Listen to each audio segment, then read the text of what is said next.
Okay, so trying to do this real quick between things.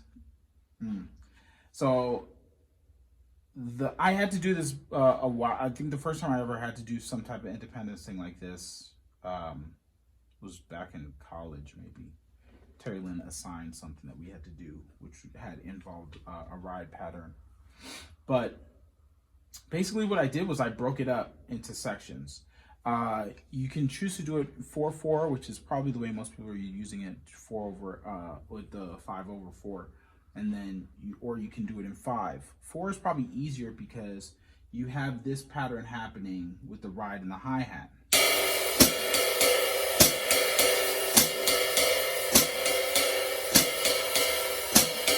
So I'm doing that kind of like on a 16th note grid. So 1 E, 1 E and 2 E and 3 E and 4 E and 1 E and 2, so on and so forth. So 1 E and 2 E and 3 E and 4 E and 1 E. Okay. The pattern with the hands and the feet. 1, 2, the 5 pattern. So 1, 2, 3, 4, 5. 1, 2, 3, 4, 5. 1, 2, 3, 4, 5. 1, 2, 3, 4, 5. Excuse the listener. I was just recording something. And the 5 pattern falls on the grid this way: 1 E and a 2 E and a 3 E and a 4 E and a 1 E and a 2 E and a 3 E and a 4 E and a 1. Right? So it takes a while to get back around to that first one, right? The way that I started it, first I did hi-hat and snare and the kick and snare pattern. So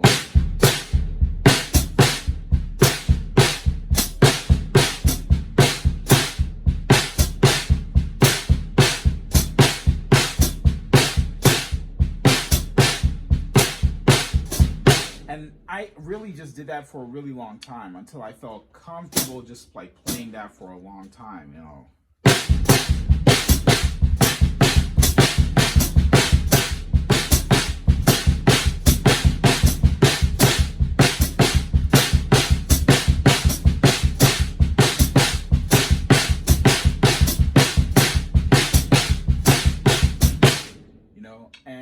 And again, you can do it really slow.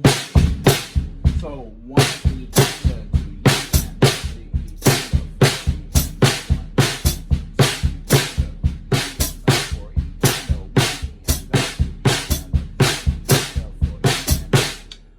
I will say if you can talk, if you can like count it out with your mouth as you're doing it, that's very helpful because it's a part of independence in terms of like, you know, you have your 4-limb independence, which this is kind of a 4-limb independence or interdependence exercise. But when you start using your mouth as the 5th part of the independence, it makes it a lot easier when if you remove this and then, you know, switch it to another limb or something like that. Or, you know, doing something a little bit more challenging makes things easier. So, you know, somehow. So after I did that, I tried to get this incorporated. I did a bunch of different ways, but I'll give you the shortcut version. After I got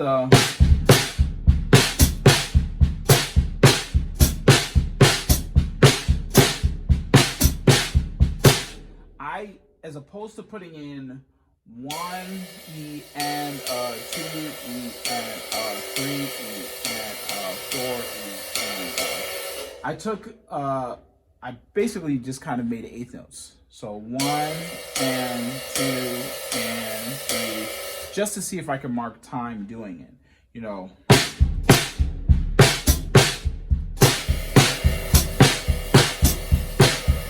So I'm not doing it right? So 1 and 2 and 3.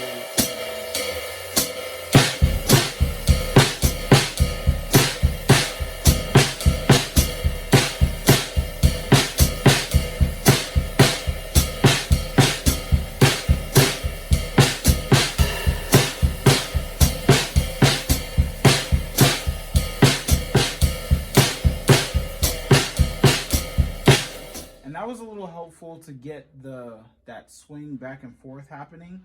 Um, then I started working on the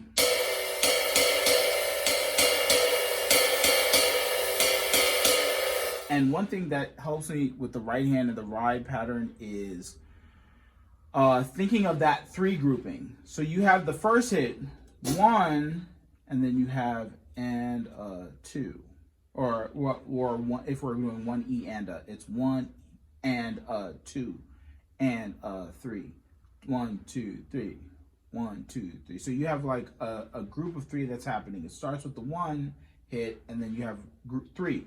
So if I can remember that this is just three, you know, all I'm doing is 1, 2, 3, 1, 2, 3, 1, 2, 3, 1, 2, 3, 1, 2, 3. And, you know, I kind of have like a swing happening with my hand so that, you know, just doing the motion is like helping me as well. So let's see if I can do it together, put it together without getting distracted. Here we go. So we have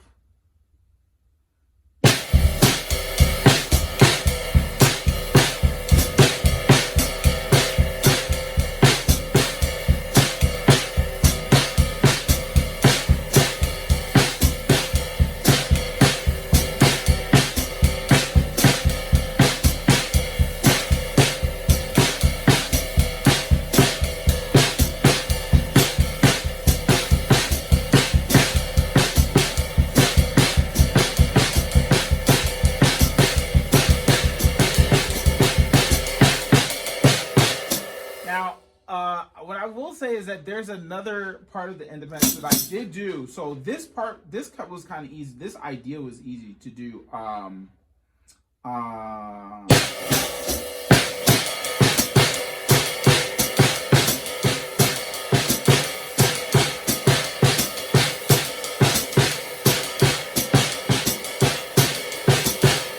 I don't know if that's easy. That might be easier for you, but taking the bass drum out. You know, take one limb out at a time is always very helpful, and just choosing which one that is. So, you know, so here we go.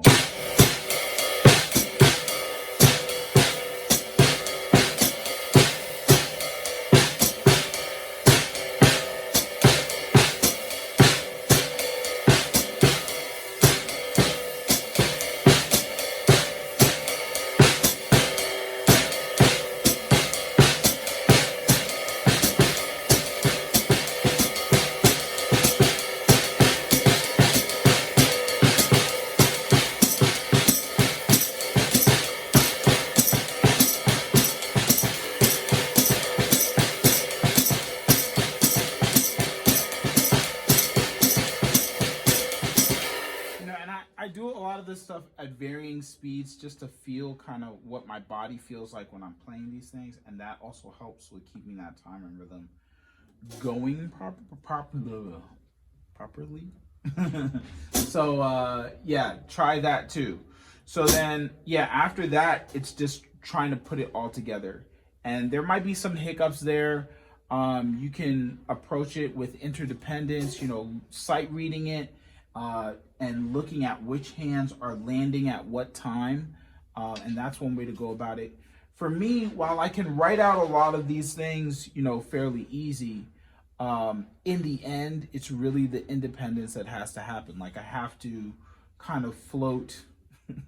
This is not technical terms, but you know, kind of float, you know, on that groove, like ride that groove, you know. So some of it is just adding in the parts.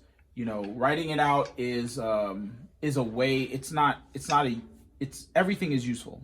Every way that you use to try to learn a groove is useful, even if it's not the way that it's going to get you there.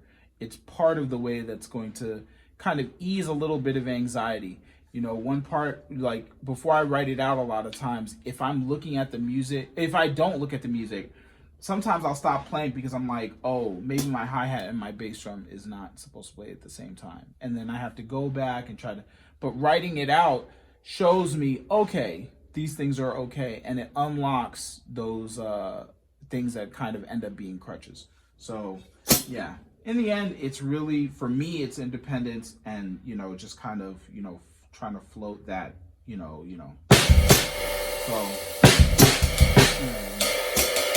gotta remember what I'm doing.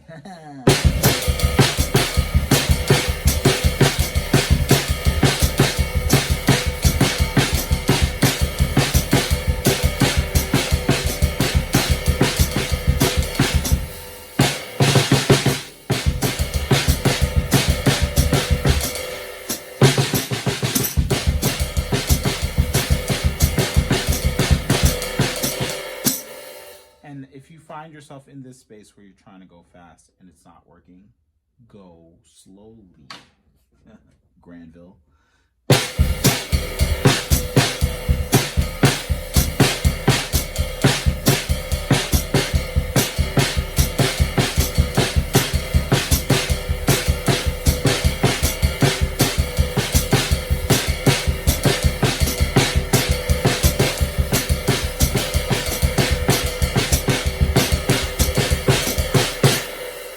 This is probably the point at which I would start pulling out my metronome and choosing specific markings so that I can jump right onto the groove whenever I want to play it, so that I have full control of this groove, and I can use it in a number of different spaces and settings.